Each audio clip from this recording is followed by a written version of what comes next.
Hi, this is more like a video journal, I guess, since I'm not really consistent about writing in my journal, even though I just got a snazzy one. I actually do love to write, but I feel like as long as I'm recording what's in my thoughts and what I'm learning, I guess it doesn't really matter if it's in video. But anyways, I had this revelation last week that I was asking my son, well, he's technically my stepson, but I still consider him my son. I was asking him to take risks that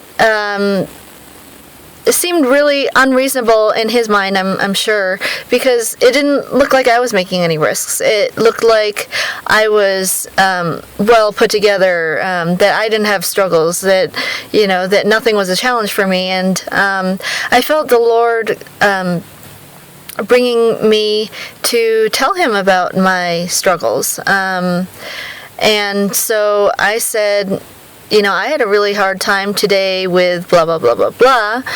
And I said, we don't expect you to be perfect, and we're behind you, and we cheer you on, and we believe in you, And I said to him, I actually felt led to give him a hug, and I said, I've always believed in you, right?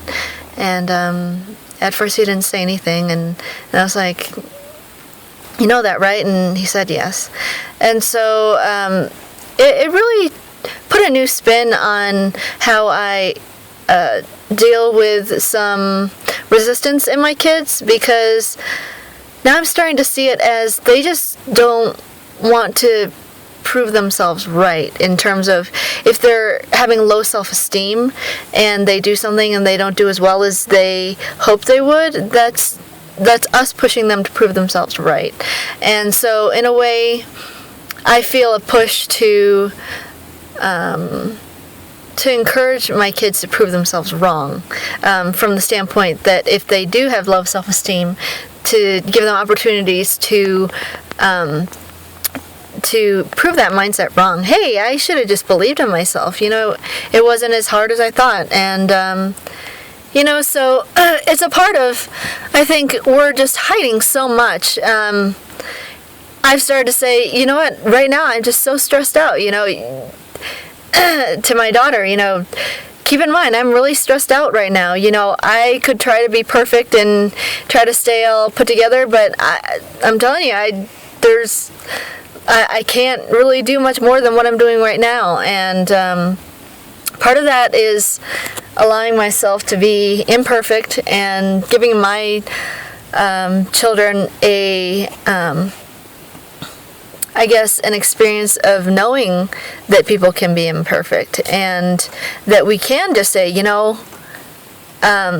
I just don't feel like I'll do as good a job as I want to show you, or I'm just really hungry right now, and stuff like that. And I know kids aren't necessarily geared to say stuff like that, but perhaps if I change the environment to just be upfront and say, I didn't get a lot of sleep last night, I don't feel like you are my target to be negative, but just know, if anything unsightly comes out of me, it's not because I believe you deserve it, but because I'm just not at my full capacity right now. And almost like I apologize in advance. Not that I ever, try to feel like it's a free license to be, nasty and grumpy. That's never my mentality. But and also I kind of feel like my children should be able to have those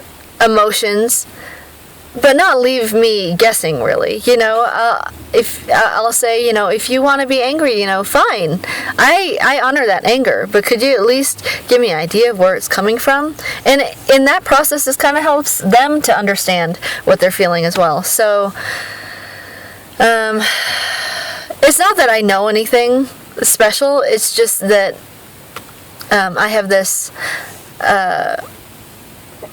mind flow, I guess, of things that kind of help me understand things. And for me, I have a high need for understanding. High need for cognition is what my psychology book had described it. But I think part of pursuing that also helps me to be a more person who is at peace. But anyways, all this to say, we need to just be real with ourselves and between each other. Just say, hey, I'm not perfect, and today I strive to be the best that I can be, but I can only be who I am. And that's Gabriel being all that he can be at this moment. So I'll say goodbye, and love yourself today.